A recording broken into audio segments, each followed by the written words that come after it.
entering a recording. When do we get a DC fix, Jerry? Gordon's alive. We have the tools. We have the talent. Let's roll. Silent breed is people. Manimal.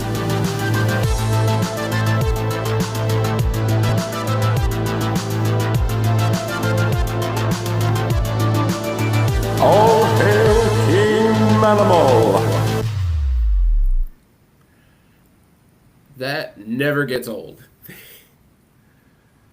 I feel like at the beginning of every Dragon Con panel, we just play that. We should. We absolutely Every single should. one. Hello, Internet. He's Joe Crow. He's Gary Mitchell. And we are your track directors of the American Sci-Fi Classics Track. Thank you for joining us tonight for this classic comic table read. What's it called, Joe?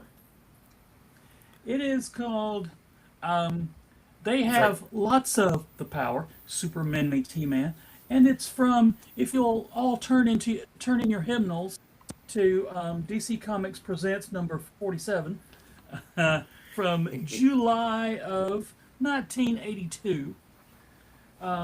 This is the first comic book appearance of all the He-Man stuff. I believe timeline-wise, a couple of figures were already out, so the little mini comics were in those. But those don't apply to continuity-wise to this. So enjoy if you can. And joining us tonight for this live table read, we'll start with Nick. Tell people who you are. Hey everybody, my name's Nick. Very happy to be here. I am a panelist, fan, He-Man amateur aficionado, and sometimes podcaster. Thank you very much. Okay.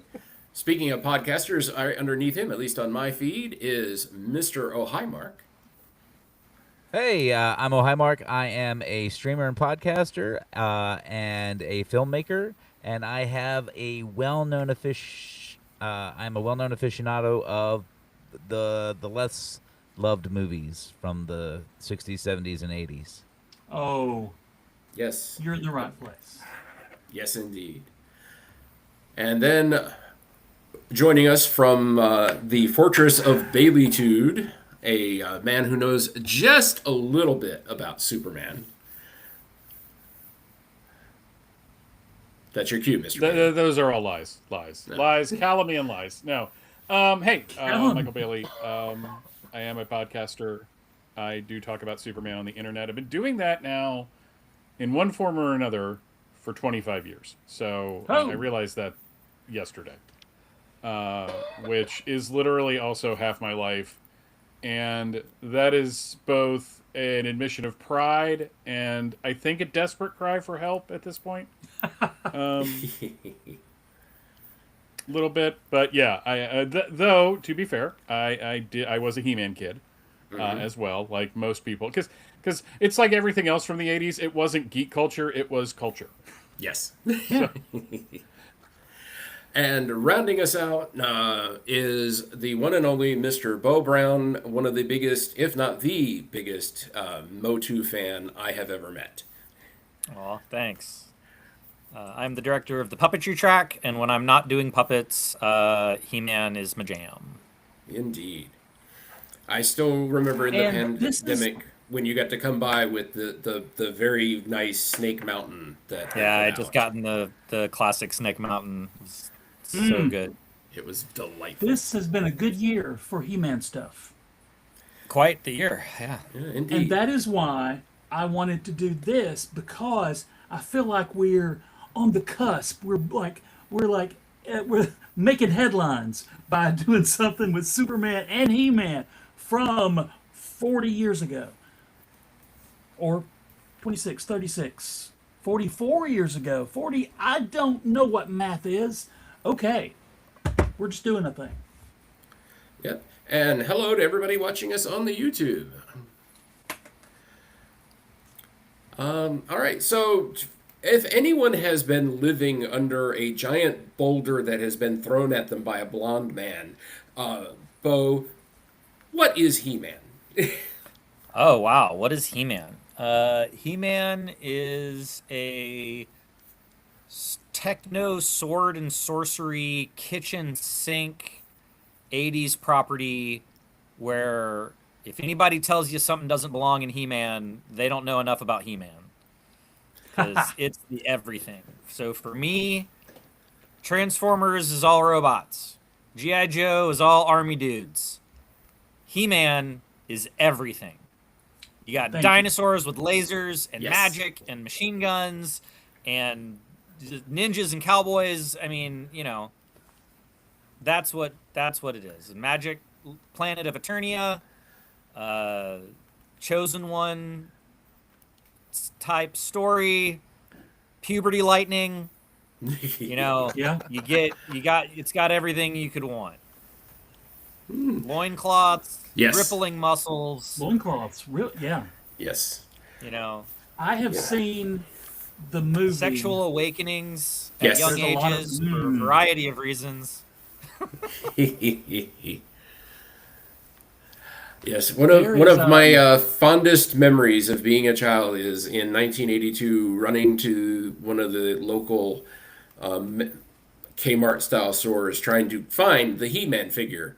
And I ran around the corner, and there were these two teenage girls that were working there. And I said, "Hey, I'm looking for this toy. It's a man. He's about this big. He's blonde and big muscles." And they're like, "Oh, I'm looking for that too." Hey. Heyo. So I didn't mean to cut you off there, Joe. What were you saying? Oh, I was just gonna say I've seen that movie that just came out like 4 times as of right now. It's great. If you're watching this and you go, "Meh, I don't know," leave the internet right now. I ain't got no time. I ain't got no time for that. Wow, Joe's That pulling movie internet is cards just here. He ain't messing silliness. around. No, he's not. And when Jimbro Skeletor becomes available for me to purchase, Yes. oh my gosh. I didn't get one. I wanted one, No! but I Wow. really. I had it in my cart. It was in my cart, and it sold out in like 4 minutes. It was ridiculous. Oh gosh. Yeah, I'm still though just waiting for HR Skeletor. That's the one I really Totally. want. Surely. They did Mystery Date Skeletor, and they did Jimbro Skeletor. What's the other one? Yeah, HR I think is. HR Well, no, they Skeletor. haven't made it yet, but there's Well, no they way will. they won't. They're- It's got to be coming. He-Man's always been It's- Oh about the yeah, repaint. that's gonna blow up. Oh, yeah. Always been about the repaint. Oh yes. All right, thing so is- They literally invented the repaint. yes. Nah. The whole movie is just joyful. Yeah. And Indeed. indeed. It is silly. It is, but the show was silly. The original. I mean, was silly, yeah. Yeah, that's It's silly. That's the thing about the film, which I did enjoy. There were some complications at the theater that had nothing to do with the film, so it ended up being a more memorable experience than I really was counting on. But the thing about the movie, and the thing about He-Man in general, is that it was never like they had the morals at the end and they had storylines and stuff, but it was big dumb fun. Filmation, the company built on lies, as I always Yes. like to point out, Yes, very much so. It's a great story. is I love they that story. they could not they did not do violence, and they couldn't for standards and practices and stuff. So it wasn't like this. It was action filled, but every time He-Man punched, he punched at the camera. Yes. So the only guy that got hit ever was the cameraman, who I always felt bad for.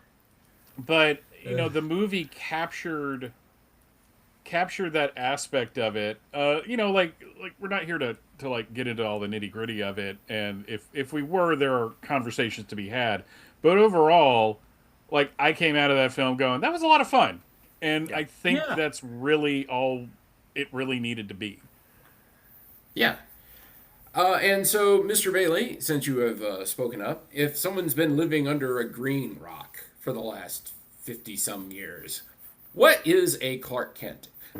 They're dead by now. What is a Clark Kent? A character that gets forgotten a lot, in all honesty. I mean, Superman's turning 90 in a couple years, so I figure like people have heard of him. Are you really asking me to explain who Yeah. Superman is to Give them? give me the nutshell pitch. The two-line pitch. It's in the log line of the script we're going to be reading. He's Oh, there you rocketed go. from a baby from the doomed planet Thank Krypton, you. raised on planet Earth. Powers and abilities far beyond those of mortal men. If there is a version of Superman you don't like, just wait. They're like buses. Another one will come along that you will. And it's just if you didn't like the film from last year, then go watch Man of Steel. If you didn't like Man of Steel, go watch Smallville. If you didn't like Smallville, don't go watch Lois and Clark. Yeah, for the love of God, avoid Lois and Clark as much as humanly possible. There has never been a Superman property that I've refused to engage with anymore, and that is now one of them. So, congratulations, Lois and Clark. But no, Superman is Good job. Superman is the first superhero as we understand what superheroes are. We can argue about the Phantom and other characters like that. But more than anything, I think the funny thing about what we're going to be reading from is that DC Comics Presents comes from a time period where Superman was DC's flagship character. Ever since 1989, it's been Batman. And I've had to live with that, for 35 years now. It's okay. I like Batman too. But DC Comics Presents was the team-up book. So if you were a new character in DC Comics in the 70s and 80s, Superman always came around to kind of welcome you to the universe. And this is a good example of that. I also think this was also DC trying to, like, Marvel had Star Wars, Marvel had G.I. Joe. DC's like, for the love of God, can we get a licensed material that will pop? And yeah, they had it for about 30 seconds. Yeah. There All are right. the G.I. Joe comics lasted like 150 issues. Oh no! Yep. Everybody It's- loves and remembers them. No, There were, it's still going, man. We're on 5 300 He-Man and something. Oh, okay, yeah. It was a lot. Yeah.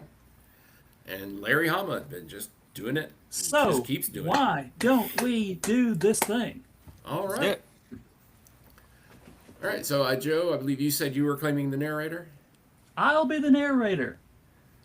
Because some of the narration I've written in my own voice. So, Did we assign the big dumb idiot and the guy at work? I'll do the guy at work and Superman. I'll take care of that. Yeah. So. Who's the big dumb I can idiot? be big dumb idiot. the There big he dumb is. idiot's only like a couple of pages in. Yeah. He's a big dumb idiot. Okay. So, as Joe said, this is Superman and He-Man. DC Comics Presents number 47 from July of 1982. Written by Paul Krupperberg, drawn by Kurt Swan, the best Superman artist. I will brook no argument on this. And adapted by some guy named Crow from Alabama. All right, that's me. And the title of our production tonight is From Eternia with Death. Bum, bum, bum. Your heroes, Superman and Clark Kent, He-Man and Prince Adam, Man-at-Arms, Teela, Cringer, and Battlecat, the Sorceress, and the nefarious personae are Beastman and, ladies and gentlemen, Skeletor. Meh. Your humans, you got Josh, the TV news producer with a sour attitude from the Daily Planet. Nope, not from the Daily Planet, Galaxy Broadcasting. And on Eternia, there's a big fat idiot. We'll get to him. Story begins. Rocketed to Earth from the dying planet Krypton, the baby Kal-El grew to become the Man of Steel. And now he fights side by side with the greatest heroes of yet another world. Time, they say, is relative, but so is place, especially when you're Superman with powers and abilities to carry you throughout the cosmos, across the myriad dimensional planes, even if sometimes these travels are made unwillingly, with the aid of forces totally unconcerned with the desires of those involved, even a Superman. Our story begins in the royal city of the world called Eternia. Let's try it again, Prince Adam, and perhaps this time you might bring yourself to do it right, if for no other reason than a pleasant change of pace. How seriously you take these games, my old mentor. But I say, what good is it if I cannot at least have some fun? And I don't like a little fun now and again, boy? You, man-at-arms, all you think about are your weapons and war toys. All that's Adam in your laughs. mind is Way rousing, too young prince. All of Eternia knows this, and I would wager it makes every man, woman, and child a nervous wreck that their heir to the throne is nothing more than a rabble-rouser. You sound like my parents, good man-at-arms, but if it will make you happy... You are here to learn the ways of combat, boy, not to bring me joy, and the gods know you've never done that. Now begin, and by all that's holy, try to remember what I have taught you. Man-at-Arms spins a combat training gizmo at high speed. Ah, that's the way, Prince. Move with caution. Keep your guard whilst you search out an opening. Then, by the royal crown. No, not like that! What Adam has done is he stopped the spinny thing and he lifted it above his head with super strength. Come, come, venerated teacher, calm yourself. After all, I did stop the blasted thing. Aye, that you did. Like an ignorant beast man. I've taught you since you were a child, Prince Adam, and frankly, after all these years, I've seen absolutely no change in you at all. And you, dear man-at-arms, have likewise remained as you were, as lovable and crusty as ever. Enter Tila, woman warrior who only had one action figure at the time, but was, and this is true, two separate characters, because two girl figures at the same time would invoke Satan, apparently. It was the 80s. Still causing my father grief, I see, Prince Adam. Welcome, lovely Tila. The newest member of the Royal Guard honors me with her presence. As usual, your wit is as developed as your sense of responsibility, which means not at all. Temper your tongue, my pretty. Remember, you speak to the Prince of the Realm. Tila then murdered Adam, and his body was never found. The end. Remind me of that again when I come running to pull your royal fat out of the next brawl you get into. Yes, milady. And speaking of brawls, with any luck you will be seeing me later at the Dragon's Breath Inn. I'll be the one swinging from the chandelier. Right, your usual spot. Adam then bends a giant barbell into a bow in front of Tila and everybody, but somehow she still does not know that he is He-Man. This is but a small part of Eternia. Now, we shift planets to an equally small part of a more familiar place known as Earth. Removed as they are, there are still similarities. Enter Josh, the jittery WGBS TV news producer who finds Anchorman Clark Kent face down on the floor of the TV newsroom. Maybe you want to try that again, Clark? Only this time, maybe you want to do it without falling on your face? I guess I just didn't see the cable there. No problem. Why shouldn't you trip over a cable that has been lying in the same place every day for the last 3 years? Why do I get the feeling your sole purpose for being put on this earth is to aggravate my poor aching ulcers? Clark Kent's sole purpose for being put on this earth was because Krypton was blowing up. But I guess a mass extinction is not a big deal to you, Josh.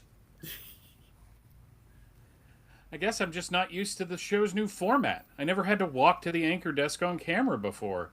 New format? What new format? We're going back to the old one. I'm not going to have people tune into WGBS News to see if Clark Kent is going to trip over his own feet every night. Poor Josh. I really hate doing these things to him. But I've got an image to maintain as klutzy Clark Kent. And I'd hate it even more if anyone ever saw through that image to the real me, the anything but klutzy Superman. Two worlds! A multitude of dimensions and an infinite amount of time apart. Pay attention, they will soon be coming together. Elsewhen, Eternia is an odd amalgamation of things. On one hand, it possesses a scientific technology far advanced of Earth.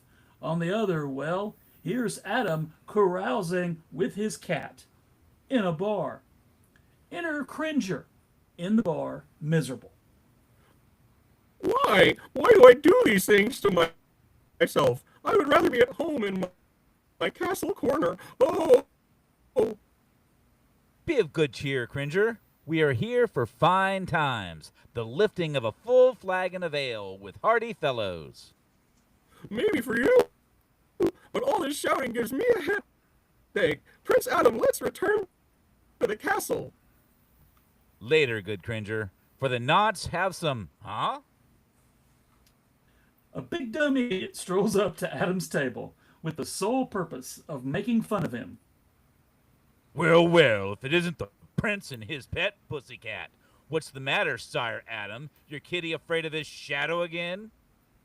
Oh, ignore him, Adam. He's just looking for trouble. Oh! Then he's come to the right place. Now, what was that you had to say about my pal, Cringer? I wanted you to know that if that was a tiger or a rug for the fireplace you got with you. That's what I thought you said. Shall we step outside? By all means, good prince. After you. Mayhaps you'll even live to tell the tale of your battle with Crusho.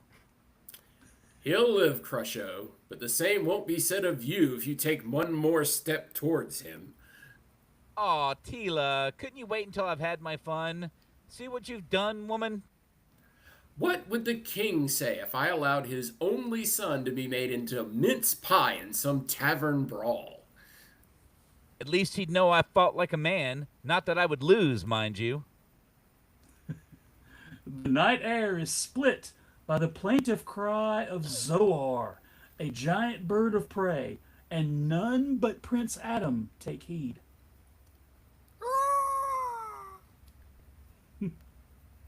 Adam? Zoar, the sorceress's bird. Since you've seen fit to ruin my evening, Tila, I see no reason to continue it. Come, Cringer. Blast that fool! He always does this to me, rushing off to the gods knows where.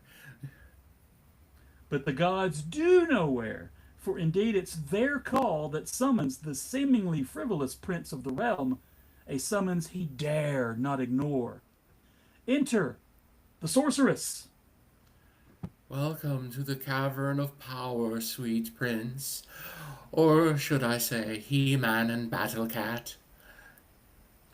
Adam and Cringer run through a cavern, and in a scene that is neither cool nor awesome. They don't yell anything or hold up a sword.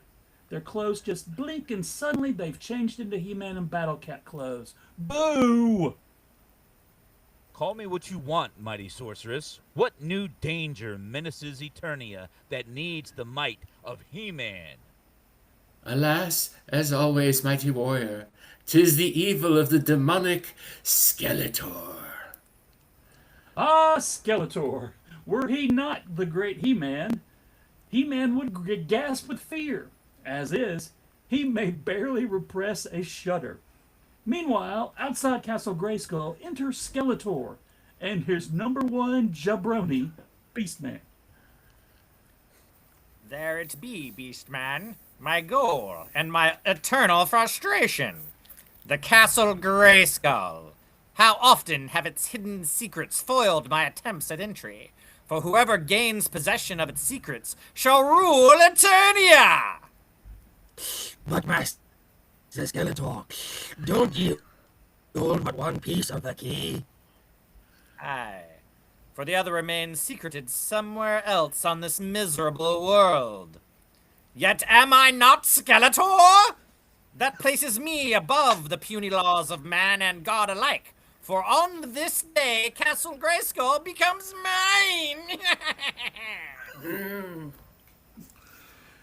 Skeletor brings down his sword upon the door of Castle Grayskull. All of Eternia feels the very earth beneath its feet shudder with the force of hell unleashed. The consequences of mighty Skeletor's actions bridge the very dimensions to the planet they call Earth. Great Krypton. That storm cloud popped out of nowhere. That's what I get for thinking this would be a routine patrol. My X-ray vision can't penetrate it to see what's brewing inside, which gives me the disturbing feeling that something unearthly is... Lightning noises! Great row! I felt that! It got me! Can't pull free! Only kryptonite can weaken me like this, or... magic! Magic Superman? The Man of Steel has no time to ponder.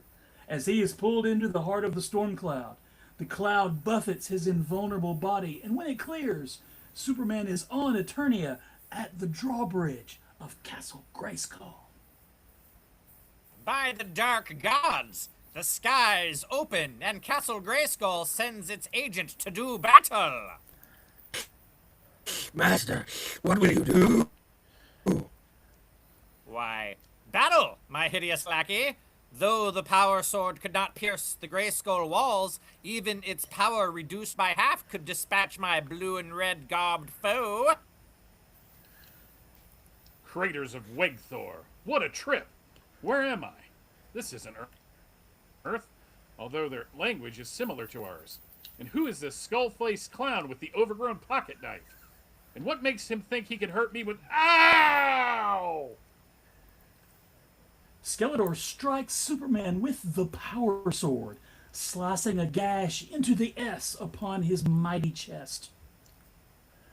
And here's where I get to say it. Like a hot magic knife through Kryptonian butter.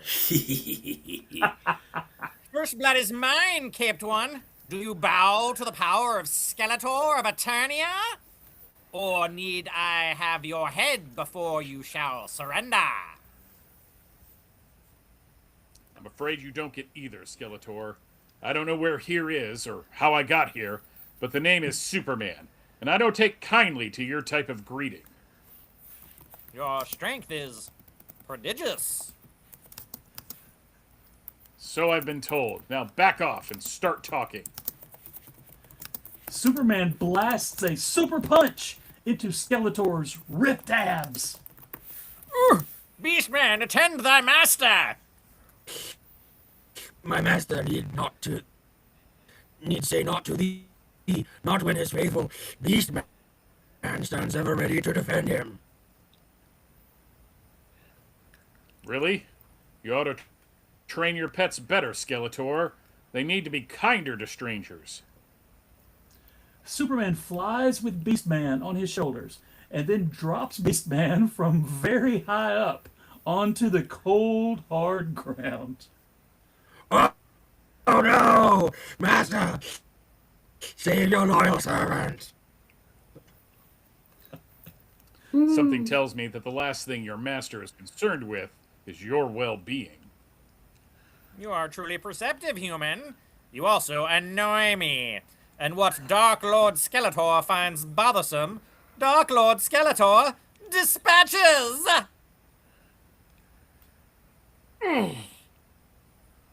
Skeletor blasts Superman, and thus the Metropolis Marvel knows he deals now with magic. Unfortunately, that knowledge does him little good, as Superman is hurled away at high speed. Can't stop Skeletor's magic. Too powerful. My only consolation is that while magic can hurt me, a simple crash landing can't.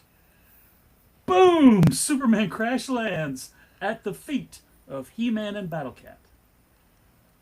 Hold, brave Battlecat. Prepare yourself for battle! Nay, friend He-Man, this one looks as if he has no fight left in him. Your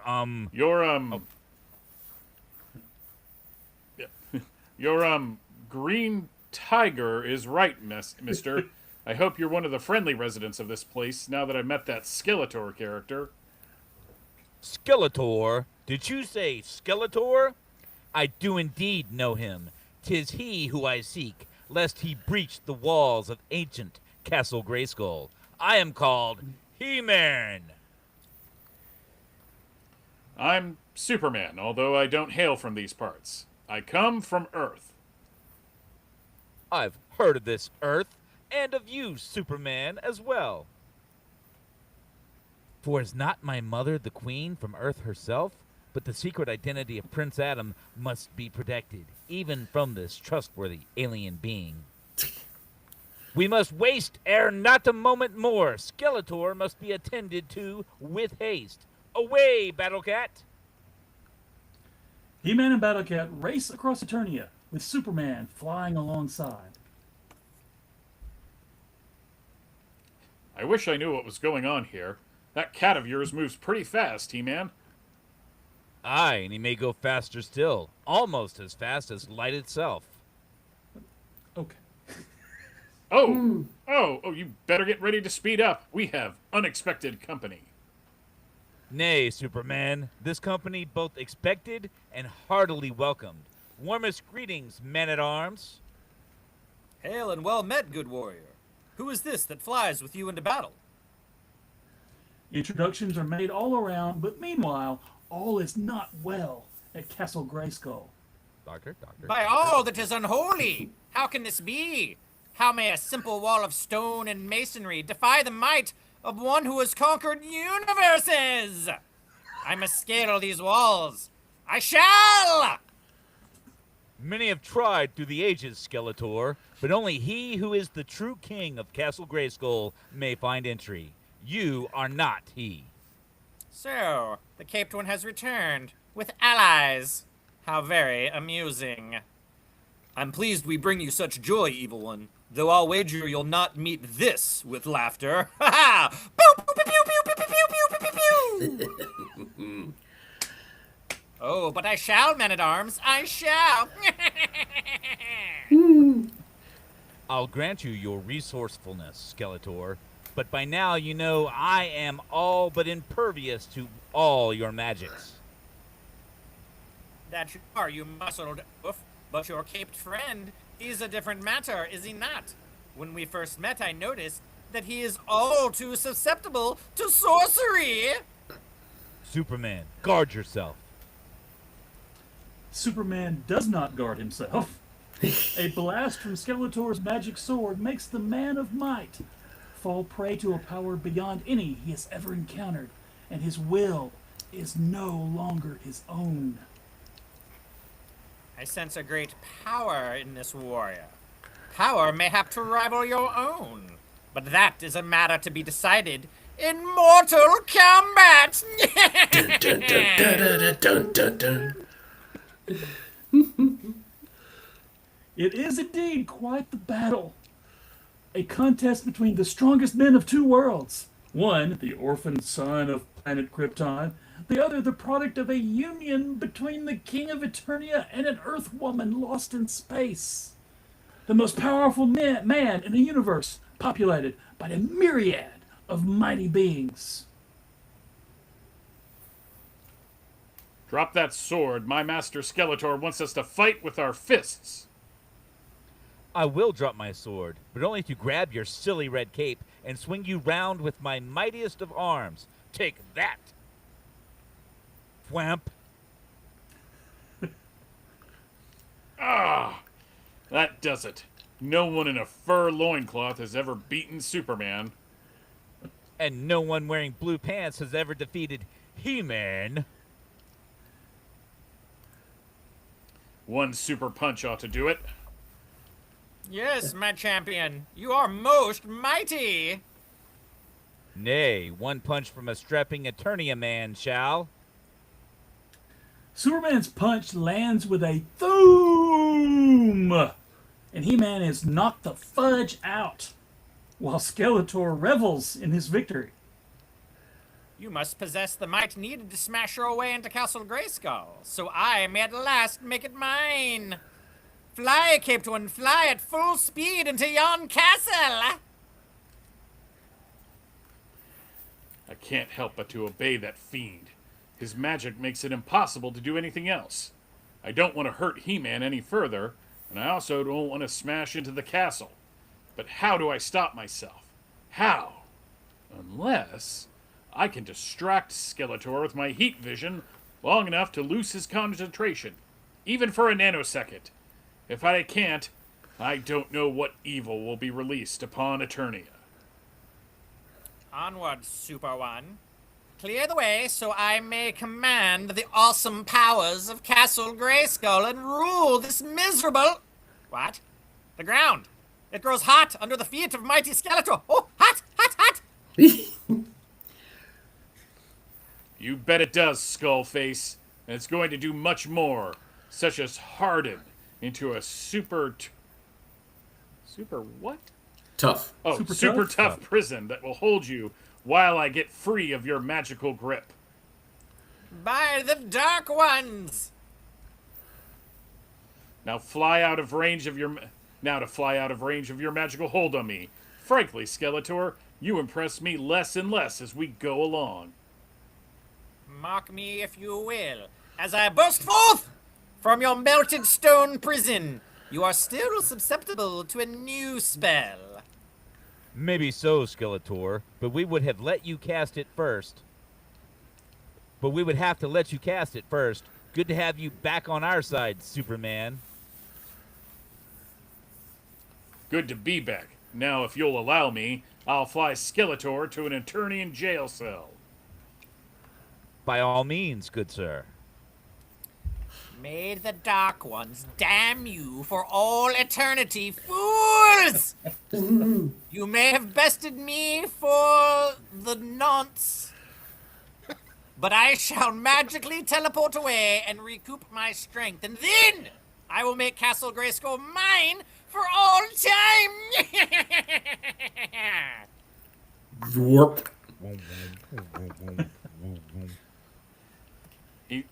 He's gone. Does he do that often? Aye, Superman. Skeletor has a way of popping up to plague the people and cats of Eternia. Thanks to your timely assistance, this attempt came to naught. That's my job, friends, but I have to admit, I still don't understand a lot of what just went on. All of that can be explained to you if that is your wish, friend Superman. Maybe not. I just spotted a space warp over Eternia that will take me back to Earth if I hurry. But if you ever need me again, maybe you'll find a way to call on me. Please do not call on me.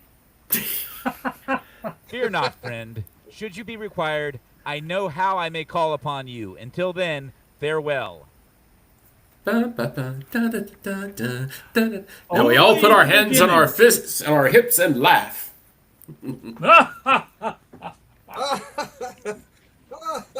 Oh, That may have been the moment I popped the hardest in the recent movie when they did that. It was pretty great. It was amazingly beautiful. Yeah. That was the three Spider-Man Yes. moment. Yeah. I love how Superman at the end thank is you like, so "Nah, I'm much." good." I think I like the. Yeah. Yes. Yes. Screw I you like guys. The guy saying, "But I'm why do you going draw all home." these pictures of these ripped guys?" Yeah, and he's like, "They are ripped. The guys are ripped." Yeah. Yeah. Everybody on Eternia is ripped. Totally. They It's are. that It's extra like- heavy Eternian gravity. See, That's it. but I do the banter when they were fighting is that was from me because all it did was have panels of silence while they were punching it out. But when he says, Superman goes, "Well, look at the time. I got to go." That is all in the original comic. Yeah, Superman's And- like, "I have no idea what's going on," and He-Man's like, Yeah. "Yeah, well, we can explain it all to you." And Superman's like, "Nah, No, I'm good. I'm good. don't care." I'm good. I'm really good, guys. I just Seriously, found- I Yeah, gotta this go planet's trip over crawling another with table. magic. The I'm out. portal. I don't think he even spotted a portal. I think yeah. he Yeah. he didn't like, see anything. He's just "Oh, like, sorry, "Oh, my there's a portal phone's over going there. off." I gotta." Yeah. Look at my wrist. I've I gotta have take to go. I have to Yeah. go. So, but Superman, can we many really explain toys? it, guys? I can't hear you. I'm going through a tunnel. I'm What? sorry. Yeah, I'm really sorry. I'm right going now. through a space warp. I can't hear you. But So- Bo, your Skeletor is mwah. Sorry. Oh, thanks. I Fun yeah, fact. that was fun. 1, 2, 3, 4 said Nick, that your was Beastman amazing. and Battle Cat was really good. Oh my gosh, Like, that was I recognized I- those voices like that, and the snarling that you added in for Beastman was like that was just like the show. It was a great job. and then when He has like a when he has a Creature drooling goes, problem, "Oh!" Beastman. Yeah. Yeah, he stops in the middle. He's like Yeah. in the middle of the sentence. Yeah, that was Yeah. great. Good job. Yeah. I like Thank to you. hope that I Thank you. brought the feminine mystique though to Sorceress. Oh yeah. Yeah, yeah. Honestly, Gary, I've never been so attracted to Tila. I don't know what that says, but you brought see, it, man. Really, as I was reading the comic and you know, as one does, Yes. it's just He-Man, rather Tila and Sorceress are the same figure. They just take off this kind of weird cobra headdress, and she's Tila, Yeah, it's the and then you snake put head it back thing. on, and she's the Sorceress. So I guess you're getting two figures for the price of one. Well, the sorceress had her own figure. As a and kid- it was different. Yeah. Eventually. You're getting the goddess and the sorceress mixed up. Oh, okay. Yes. As Indeed. a kid, I had no problem that the comics did not match the cartoon. Nope. I thought it was really cool Yeah. that it was like Oh, yeah. one's more fable-y or something. It was Yeah. all just Yeah. great. Yeah. Yeah, those mini comics are great. But yeah, the show is Oh, yeah. iconic for a reason. I mean, there's a reason we're still talking about it. Although I do love J. Michael Straczynski, who got his start on there, was talking about he saw some guy wandering around in the Superman underoos, and he's like, sometimes I feel like I committed a crime.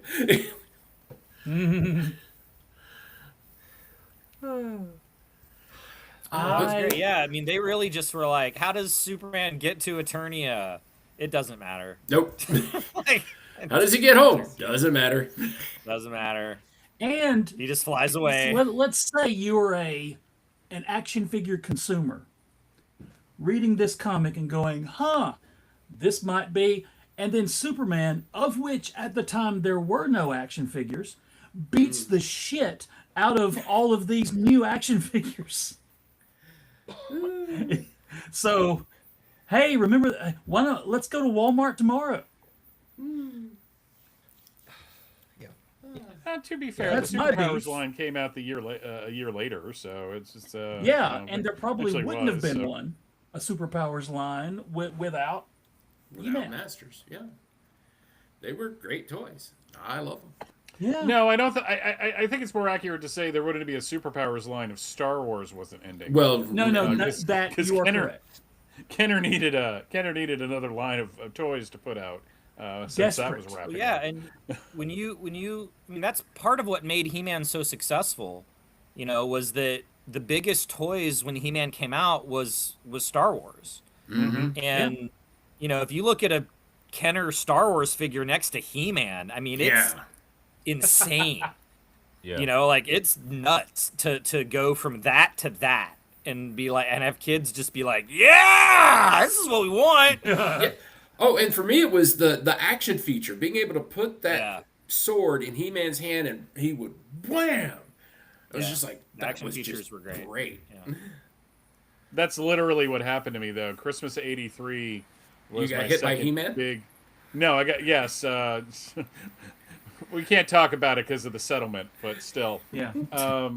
No, Christmas '83 was my second big Star Wars Christmas, but tucked away amongst the presents was the 3-pack of He-Man, Tila, and Ram Man, which is why the next year was my He-Man Christmas, where I got Castle Grayskull and a bunch of other stuff. So it really was kind of you went from one to another at that age. Yeah, I went from Star Wars to He-Man to Ninja Turtles because Ninja Hey, Turtles was basically He-Man. Yeah. That's fair. Formulaically, they are very similar. You have a really diverse, wacky cast of characters. Like You skip Thundercats characters completely? are very different from each other. And that's, and once again, every Transformers a robot, every G.I. Joe's an army guy. Like, the sheer variety, the color palette, the size of the figures, it was a very natural shift from Masters to TMNT. Yeah. For me. But did you skip Thundercats completely? The Thundercats toys weren't very good.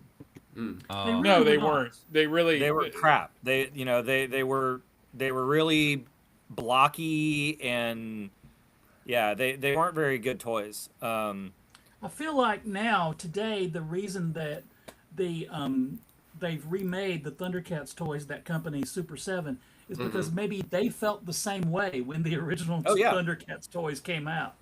These sucked. Yeah. And I like that the was sword. another I good played thing with the about Thundercat sword. Yeah, the Thundercat sword. About they did the Thundercats He-Man crossover. Yes. And all the toys came with like, a He-Man type accessory set, but they also came with everything to be their normal characters. So you got really solid He-Man style toys of all the Thundercats who have traditionally not had very good, toy support. Yeah. And speaking of crossovers, the Thundercats He-Man crossover is pretty interesting because they state that Thundera has a red sun. Oh. So yes. Not only are the Thundercats all full of red sun energy, but the Sword of Omens is a magic sword from a planet with a red sun. That thing, talk about a hot knife through Kryptonian butter. Yeah. Yeah, I haven't read the whole thing, but I saw someone had posted some of the panels where Skeletor and Mumra were fighting and talking smack at each other, and that was hilarious. Yeah. And so then I think on the I'm subject glad that of we the all agree that the crossovers- Thundercats toys were not good. I appreciate that as a quorum. Like, everybody was like, yup. Yeah. Common ground. Common. We are as siblings. But if anybody out there listening, or any of you guys, I'm just going to speak for myself. I love doing this. So if you guys have more comic book suggestions, and just get weird, man. we'll do that. Last Christmas, was it, Michael Bailey? Or maybe the Christmas before, we did DC Comics Present Superman and Santa Claus. And that was a delight. You may find it here on our YouTube channel. Like, comment, subscribe. I haven't read it yet, but I've got the Gargoyles Meet Darkwing Duck. Ooh. What? Cool. I'm kind of looking forward to that. That'd be a good one, yeah. Okay. Just throwing that I am out the there. one who quacks in the night, guys. On the when they did the G.I. Joe Transformers crossover, yes, there was a really amazing moment where it's Cobra Commander and Megatron's like explaining how Transformers work, and Cobra Commander's like, that's ridiculous. There's no way you can that a giant robot can turn into a tiny little gun. He's like, I don't believe it. Do it. And Megatron's like, sure, and he transforms into a gun and into the pistol, and Cobra Commander picks him up, puts a little microchip that Dr. Mindbender gave him, a transformation inhibitor chip, and then just bolsters him. And Megatron spins the entire series on Cobra Commander's hip, and I was like, that's pretty great. That's love awesome. It's a baller move. Move. Ryan Carey has requested Manimal comics. Did they make some? Oh, there's no. I love that Well, because this is my guy. This is my boy. That is nice. There was I feel like the Star Trek Next Generation crew met the X-Men at one point. They did. Oh, they did. That would be good. They- And I haven't They met read the it. original series and the Next Gen crew. But They met them in a comic, and then they met them in a novel, which I have somewhere around here. Anyway, I have there's, Jean-Luc Picard, signed by John Delancey, the guy who played Q, Yes. which I thought was kind of funny and meta. And then Yeah. I have the vintage Boba Fett and Stormtrooper armor signed by Jeremy Bulloch. Oh, nice. Nice. Oh, his jaw works too. Yeah. Oh, that's They did a great job with the buckets. There is a comic where Kurt Russell as Snake Plissken hangs out with Kurt Russell as Jack Burton. Oh, Yes. And I haven't read that one either, but it's like they've done some interesting stuff. I love Comics, that man. stuff. You can do anything. so much. All right. There Well, was everybody, a, thank you so much for watching at Yeah. home. Thank everyone here for coming. We'll go around the horn again. Nick, where can people find you? Hey everybody, you can find me really soon at Dragon Con, haunting the steps of Gary and Joe. You can find me on the Alienating Ourselves podcast, where we're talking about a bunch of different things that do what it sounds like. Thank you. All right, Mark. You can find me on Twitch Sunday nights, Terrible Movies with Wonderful People. That's OhighMark76. You can also find me at Dragon Con doing both the horror track and hopefully some of the American Classics track. Also the charity auction. And I did want to let you know they did make a Manimal Comics. Renegade Comics published Manimal #1 a few years ago, 86. Joe, there's your eBay task for the night. Mr. Bailey. Until DragonCon, you can find me at baileyplanet.org, which is where you can find links to my podcasts and such. And at DragonCon, I'll be doing sci-fi classic stuff, modern sci-fi stuff, and I'll be doing some comics track stuff too. All right, and Mr. Brown. I will be over in the puppetry track, just straight past the droids and take a left. Mm-hmm. And you can find the puppetry track in the Marriott. I'm a little bit of a ghost, but you will be able to see me on stage at the Puppet Slam, the late night Puppet Slam at DragonCon, our big grand finale, where I will be as my persona Carl from Bob and Carl the Sci-Fi Janitors hosting the slam. And all of the Bob and Carl Sci-Fi Janitor stuff is still up on YouTube, all 100-something episodes of that thing we did. Wow. Yes. We got some cool new stuff for DragonCon this year in the puppetry track. One new event we're excited about, Puppet Gladiators to the Death. Ooh. Is Friday night at 11:30 p.m. Come and check that out. We'll be piloting that idea for the first time, and let's see who gets their eye poked out. Hey. Cool. And also, if you live in Atlanta, I highly recommend going to the Center of Puppetry Arts, where, and I believe, when is the next Puck and Fuppet show?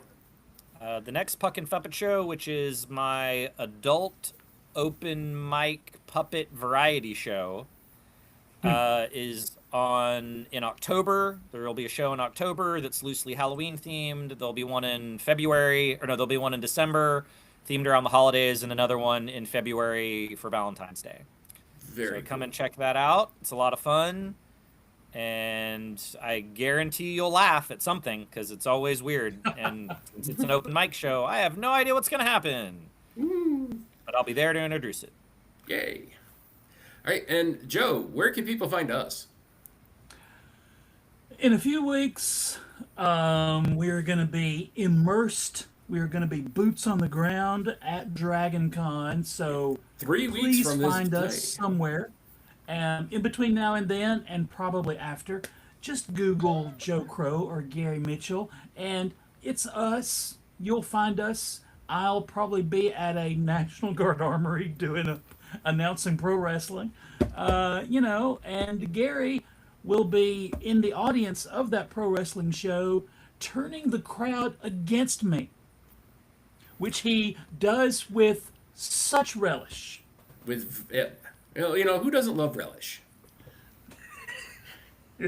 Yes. And you will see us both here in 2 weeks, and hopefully any of these people that wish to come as we do our next quarantine panel, the last one before convention, the movies of 1986 and 1996, if I'm not mistaken. It's something like that. And we will also be talking That's about the He-Man movie, the right? com- That's the I first believe one. so. It was 86, right? I believe Yeah. so. No, 87. Yes. Oh. 87. Oh. Boo. We'll throw it in anyway. Yeah. But yes. So come back for that. And until next time, everybody, good journey. Good journey. Oh man, you beat me to it. Love it. Oh, should we have learned a lesson? Should there have been a moral? We Yeah. just